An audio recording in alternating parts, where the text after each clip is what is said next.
தேர்தல் செயல்முறையை எளிதாக்கவும் நம்பகமானதாக மற்றும் வெளிப்படை தன்மையுடனும் மாற்ற இந்திய தேர்தல் ஆணையம் கடந்த 6 மாதங்களில் 28 புதிய முன்னெடுப்புகளை மேற்கொண்டுள்ளது. இந்த முன்னெடுப்புகளானது 6 பகுதிகளாக பிரிக்கப்பட்டுள்ளது. அரசியல் கட்சிகளுடனான இணைந்த செயல்பாடுகள், தேர்தல் முறைகளை தூய்மைப்படுத்துதல், தொழில்நுட்பத்தின் பயன்பாடு, வாக்காளர் பட்டியலின் துல்லியம், வாக்களிப்பதை எளிதாக்குதல் மற்றும் திறன் மேம்பாடு ஆகியவனவாகும். இந்த காணொளியில் வாக்குப்பதிவு விவரங்களை காலதாமதமின்றி அறிய இந்திய தேர்தல் ஆணையம் மேற்கொண்ட முன்னெடுப்பு பற்றி பேசுவோம். கேரளா, குஜராத், பஞ்சாப் மற்றும் மேற்கு வங்கத்தில் சமீபமாய் நடைபெற்ற இடைத்தேர்தல்களில் தேர்தல் நடவடிக்கைகள் தொடர்பாக பயன்பாட்டில் உள்ள 40க்கும் மேற்பட்ட கைபேசி மற்றும் இணைய செயலிகளை ஒன்றிணைத்து ECI நெட் என்ற டிஜிட்டல் வலைதளத்தினை தேர்தல் ஆணையம் உருவாக்கி செயல்பாட்டிற்கு கொண்டு வந்தது. வாக்குச்சாவடி தலைமை அலுவலர்கள் வாக்குப்பதிவு விவரங்களை 2 மணி நேரத்திற்கு ஒரு முறை ECI நெட் டிஜிட்டல் வலைதளத்தில் நேரடியாக தொடர்ந்து பதிவேற்றினர். இப்படியான முன்னெடுப்பால் இத்தேர்தல்களின் போது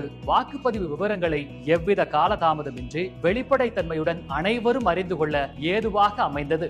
அடுத்த காணொளியில் இந்திய தேர்தல் ஆணையத்தால் மேற்கொள்ளப்பட்டுள்ள பிற முன்னெடுப்புகளை பற்றி காண்போம். இதுபோன்ற இந்திய தேர்தல் ஆணையம் தொடர்பான மேலும் புதிய தகவல்களுக்கு எங்களது அனைத்து சமூக ஊடக தளங்களை பின்தொடரவும் மற்றும் சப்ஸ்கிரைப் செய்யவும்.